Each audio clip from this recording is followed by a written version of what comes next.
as you guys should know by now, there is Canelo-Crawford getting closer and closer to happening, okay? And me counterpunching this whole Canelo and Crawford thing, I think it's going to happen because Crawford, remember, he called out Canelo. And then Turkey, Al-Sheikh has taken interest in Crawford and Canelo and making the fight happen. He's making dreams come true because I think he makes the idea or the opportunity for legacy. And I think it's a good thing. I think it's going to happen. I think it depends on these guys' next fights. I do have some questions, though, for Crawford.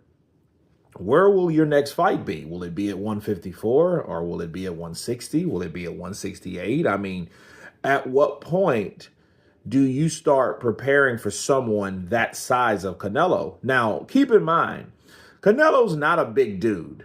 He's stocky. He's not bulky.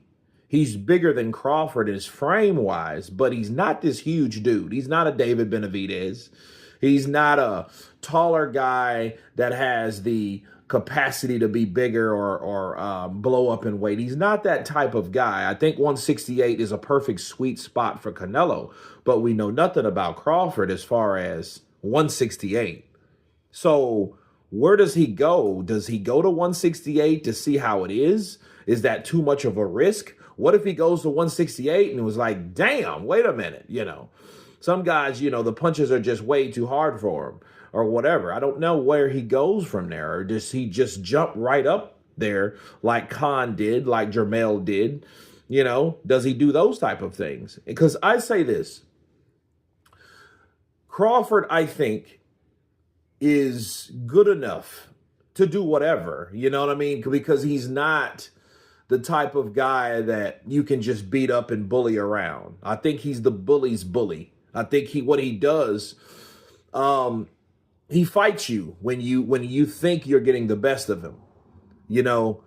I think, and I look at this fight just from where I'm at right now, Canelo fighting Crawford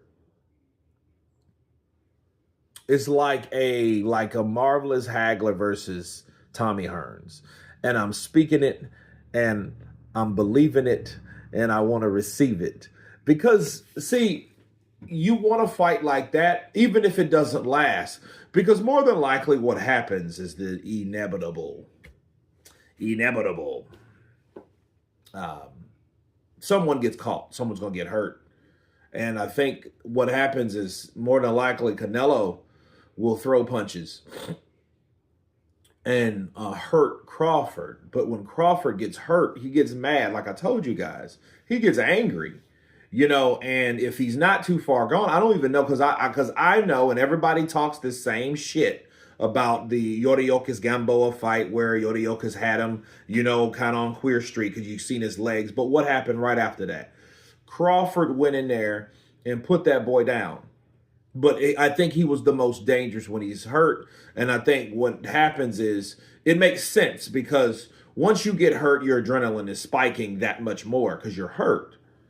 It's a mechanism, it's a chemical thing. And Crawford has a killer instinct anyhow. So if you hurt and you hit Crawford with something, you'll hit Crawford. Crawford will lick his lips because he knows like, ooh, man, I want to get you back. That licking of the lips are an indication that he wants to hit you and get you right back for getting him. So it's a real thing there. I think that Crawford versus Canelo, I think will be a very, very interesting fight. The only thing is what people don't talk about is Canelo, and yeah, he has good and great counterpunching ability. He always will, I think. He can be 50 and, Canelo will be a 50-year-old redhead Mexican and someone does something to him. He'll be able to, to counter just right off muscle memory. But he's slowing down. When was the last time you seen him knock somebody out? 4 years ago. And that was against Plant. And it's crazy because Everybody else after that has been able to coast. And everybody's taught, even Jermell Charlo, he couldn't take Charlo out. He should, yeah, he dropped Charlo just because the punches, I think, were just too much. And, he, in that point of the fight, decided to start to put them together. But as Jermell came, he wasn't, really eager enough or had enough interest in stopping Jermell. You know what I mean? So he's comfortable going the distance. The problem with that is with Terence Crawford is you keep doing that shit and he's able to outbox you. We got a very interesting fight. You know what I mean? So it's, with Crawford, with his ability, his reach, he has the same reach as Erislandy Lara. Erislandy Lara gave Canelo fits. He could catch Canelo when Canelo couldn't catch him. And Canelo tried. Canelo has to come inside. Whereas someone like Lara, he could step out, or Crawford can step in. And see, here's the thing about Crawford. Crawford is a guy that, looks for counters as well. So it's a very interesting fight, and it getting closer and closer and closer. So you guys tell me what you think about this fight. And it's approaching finalization of actually getting done in September. Of course, please subscribe. And you guys been Counterpunched.